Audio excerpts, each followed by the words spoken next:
Kirby Smart and the Georgia Bulldogs will be without Jalen Carter for next season, but I don't think it's really going to matter as much as people might think. I think that Georgia's defensive line and their defense in general will once again be one of the best in college football, and it really starts with the defensive line. That's what this video is about, and that's what I'm going to be breaking down. Everyone loves Michael Williams, Bear Alexander, and I get it. I think those two are bound for gigantic sophomore seasons in 2023, and I think they're going to have a big role on the defensive line. But there are plenty of veteran, experienced players who decided to come back and play for their fourth and fifth seasons, and I think that is going to be the key for Georgia. They have a lot of young, talented, hungry talent, but it's the veterans who I think are going to lead the way on Georgia's defensive line. And again, you can have the best secondary in college football. You can have an outstanding linebacker core, but if you don't have a defensive line and you're not getting pressure and you're not stopping the run,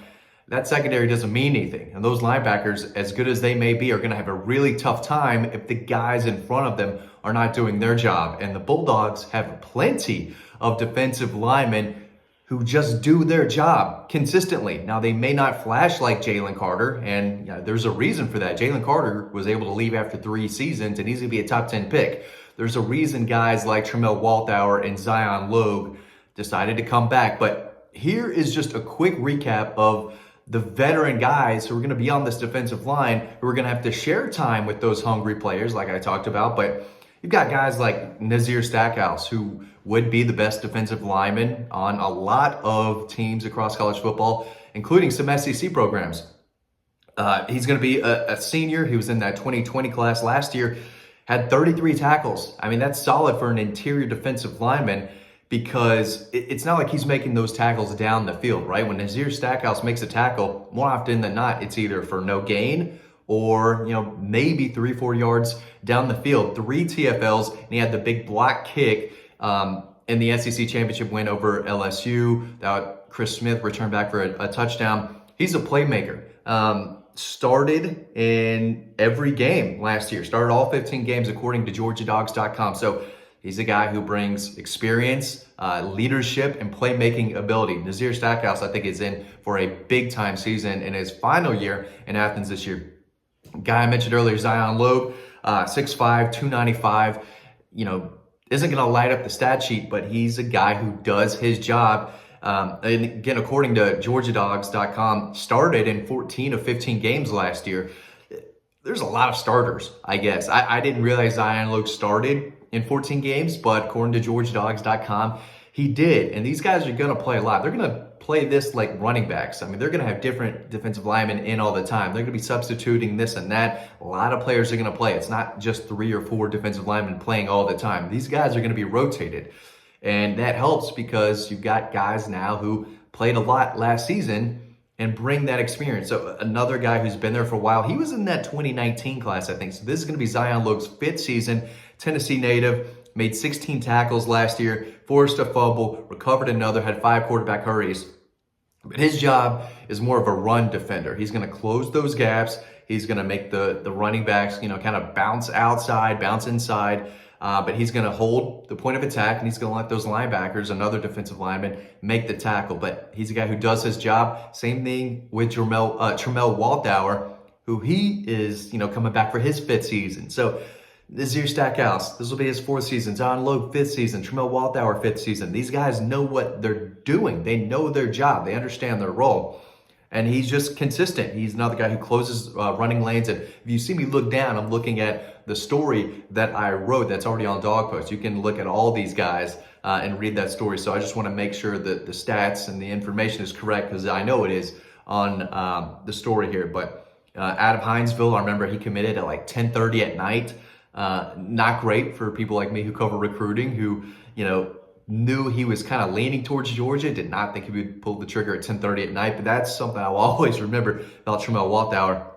Again, he made 24 tackles last year quietly, 1 sack and 9 quarterback hurries. So he's a guy who can get after the quarterback. You don't have to substitute him out every time you think there's a passing down. Tramel Walthour, lean. 6'3", 280. So he's not this 320-pound guy that you just plug in the middle. versatile. He could play inside, could play on the edge with his hand on the ground. So he's another guy who brings veteran experience and knowledge of what his role is. Tyrion Ingram-Dawkins, remember him? 247 Sports had him as a 5-star prospect out of high school. I believe he came out of Gaffney High School, a powerhouse program in South Carolina. But this is go time for him. This is his 3rd year, very highly ranked prospect. If he wants to, play in the NFL and go 3 and out, he needs to have a monster 2023 season. Again, 6'5", 300 pounds, quick, has flashed big playability from time to time, and has, entering his 3rd season, played in 14 to 15 games last year. This is not he is a reserve. He wasn't a starter, but he's not a guy who hasn't played. He played in just about every game last year. Only had 10 tackles, recovered a fumble against Tennessee, but occasionally you'll see him flying into the backfield and make a play. And I think it was easy to notice 93 at times last year. He looks the part, and I think if he continues to develop, work on his craft, he could be in store for a massive, massive junior season in 2023. And that's what he's hoping for. That was the plan, 3 and out, 4 and out. But at the end of the day, this is a guy who a lot of people thought would be playing in the NFL, and he still could. He needs a big year this year, though. I think this is a money year. This is a go-time year for Tyrion Ingram-Dawkins. And again, he's got some veteran guys ahead of him. He's got some younger guys behind him. So he's kind of right in the middle there. But he has the potential to be that next type of guy who maybe sneaks into the first round. That's a good ways ahead, though, because, again, only made, 10 tackles last year. The production needs to step up, but he has the talent. He has the potential to be a force in the middle of Georgia's defensive line. And I expect him to have a bigger role next season and be able to put up some solid numbers. Then you have Warren Brinson, another guy who flashes a good bit when he's in there. Played later in games, Savannah native. He played in all 15 games last year, 12 tackles, 3 TFLs, had 1 sack, but he got after the quarterback. 14 quarterback hurries last year for Warren Brinson. So when he was in there, and again, a lot of this was towards the end of games when the game was already over, kind of garbage time, but when he played, he looked pretty good. And he's a guy who I think committed to Georgia, flipped to Florida, flipped back to Georgia.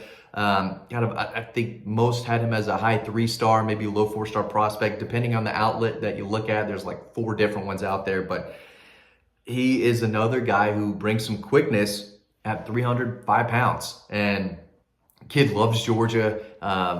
He loves being a Bulldog. And he's, again, brings more experience and, the ability to get after the quarterback. So another veteran guy. I'm trying to think of when he got there. He'll be a senior. He'll be a senior this year. So, again, this group is led by a lot of guys who have been there before. And yes, Michael Williams could have an All-American season. Barry Alexander could turn into a possible first-round guy with a big year. Jonathan Jefferson is a guy I haven't mentioned yet, but there are a lot of defensive linemen who are going to make an impact. This is going to be a very, very good group. And as good as some of those younger players are, I still think that these veterans, guys like Nazir Stackhouse, Zion Logue, Tramel Walthour, Warren Brinson, Tyrion Ingram-Dawkins, the 5 that I just talked about, are going to have their role on this team. And they're going to help these young guys get better and improve day after day. They're going to help the offensive line out. They're going to go against one of the best offensive lines in college football, in my opinion, again, every day in practice. Iron sharpens iron, and that's what you're going to get in the trenches. This is what Georgia does. They played smash mouth football, great defense. They've been able to run the ball consistently on just about everyone they play, and it's because they are so good in the trenches, offensive line, defensive line. They got it, and they've got guys again. So they might not have a guy as talented as Jalen Carter, who can help this year. The freshman class coming in is very, very good. And there are a few guys that they signed in last year's class who are going to be big-time players and possibly multi-year starters. But this year, it's the older guys, the veterans, a guy who should be able to break out and have a big season like Tyrion Ingram-Dawkins. And then you've got Michael Williams off the edge, Barry Alexander, who was very good towards the end of the year when he played. Big sack, and I think 2 TFLs against TCU in the championship game. He's going to get some first-round buzz. Same with Michael Williams. But the end of the day, you can't overlook the veteran experienced players that they have coming back on the defensive line. It's going to be very, very good. It's going to be really hard, once again, to run on these guys and push them backwards, especially because they're so deep and you can rotate them in and out so much, and there's still so much across the board. A lot of talent, a lot of experience, no matter who's in there. So I expect a monster season from Georgia's defensive line. Should have one of the best defenses in college football again. Let me know what you think, what your expectations are from Georgia's defensive line in the comment section below. We love reading that. Thanks for watching this video. As always, stay tuned to the next one coming up right now. I will see you over on Dog Post.